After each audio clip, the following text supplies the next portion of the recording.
Good afternoon. What is a mild, grey and overcast day? It is Monday, the 17th of April. I've got a nice hot cup of tea and a parcel to continue unboxing. This one has come from Leisure Games, and inside here what I have got is 30 Days of MÖRK BORG, or MÖRK BORG, and that's the Adventure Chapbook. That's Adventure Chapbook 1, Adventure Chapbook 2, and Adventure Chapbook 3. Now I've done an unboxing, proper unboxing of book 1, so this time it's volume 2. So let's find out what is in here. So in comparison, this we have a full colour cover, and essentially 30 Days of MÖRK BORG, Adventure Chapbook Volume 2, and On the Island of Dying Gods, compatible with MÖRK BORG. The MÖRK BORG is the essentially the doom metal pre-apocalyptic old school Renaissance style role-playing game created by the Stockholm Cartel and published by Free League Publishing. And it's best known perhaps for its art punk style. So inside this, what we have is essentially on the Island of the Dying Gods, we have a nice, basically topographical map of presumably the Isle of the Dying Gods, surrounded by the endless sea. Fairly featureless, though. That said, is basically just got the markings there of the various locations, but it's a nice top view, sort of like of a very plain island.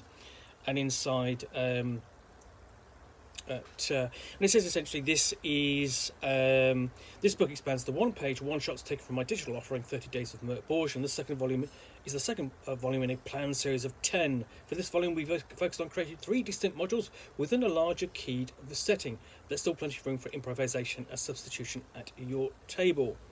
And this is all done by Rugose Kohn, and not affiliated with the Stockholm Cartel. So there we go, the introduction there. So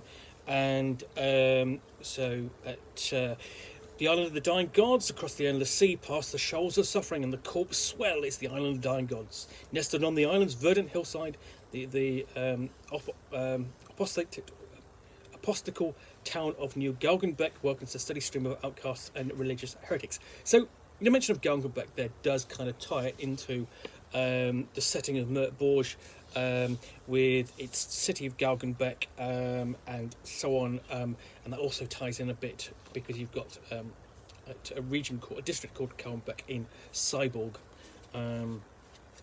So we've got excellent basic introduction, explanation. Ask the question, why are you here? Essentially, what's your motivation for visiting this island? And Pilgrim's Harbour, carrying on the religious theme, and then before going deeper into a description of New Galgenbeck. So we have tables of city events and rumours. These are always good, sort of like little spurs for the imagination, things that can randomly happen to your player characters as they explore the city. And then we have one of the locations, Murder Fort. So yes, doesn't so much protect you as kill you off, and essentially nice description, nice map. I do like that map. And then over the page, we have these. What are two-page spreads for each of the locations, such as the Dying Beach, and a Cemetery of Misfortune. Surely they could have really gone for a bit of alliteration, Cemetery of Calamity or something. And including there is a Fountain of Misfortune. And then you got things in here. It's here, this is actually the cemetery is expanded over a couple of pages. So you've got grave plundering, random cemetery events, and an undead horde to encounter, just as you should in every cemetery, I suppose. You've got the Cathedral of, well, somewhere. Let's just see what it actually says. You've got the cathedral somewhere. Honestly, what that actually says is between these pages and the author.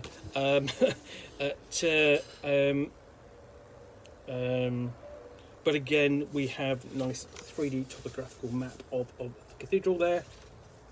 And you do have flashes of the kind of vibrant colour which you expect to see in a MÖRK BORG publication. Of course, in the core rules, it's really quite vibrant and almost, well, actually at odds with what you would normally see in a fantasy role-playing game, in an old school Renaissance style role-playing game. In some ways, it's all the more effective due to its the effect of seeing in a different genre to the typical role-playing games where you might see it, which might be something like a cyberpunk role-playing game, like Cyborg, for example. Then the Hall of Heroes. So we've got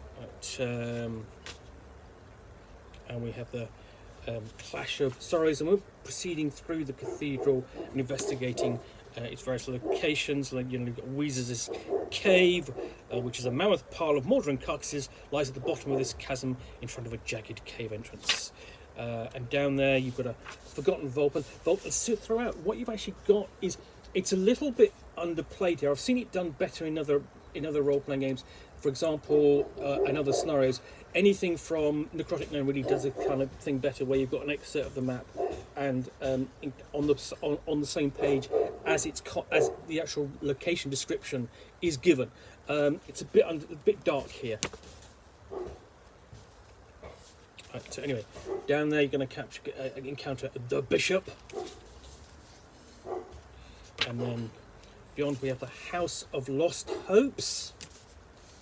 And again, this is a different location. Again, asking your question, why are you here?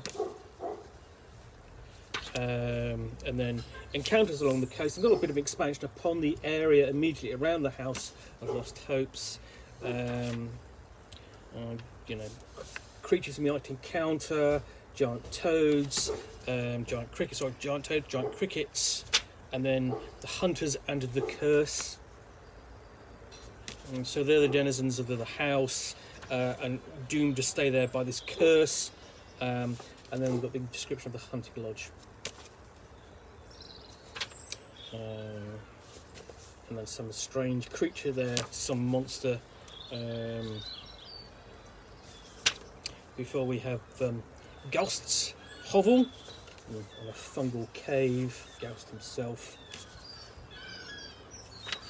And then with a Gamel Padam Toad Father. Obviously encountering him at this sort of like during this cave system, and actually this is actually real improvement in terms of the layout and style over the first volume. This is a bit of character and flavour and feel to it. And then the third location is the Spire, or the third detailed location is the Spire of Malice. Again, why are you here? I do like this kind of format where they're essentially, asking simple questions, presenting the information in a very sort of like direct fashion. And of course, you've got a lighthouse, and where you have a lighthouse, you've got a keeper and his house. Although that looks very modern, actually, a bit too modern to be a fantasy house, if you see what I mean. But at the lighthouse, you've got a jetty where boats can tie up or get thrashed against against the stone walls and by a storm or something, and then the lighthouse itself. And the lighthouse itself is sort of like, it's interesting sort of they've got a cross section of sort of like the entrance and then the stairs going up a central column.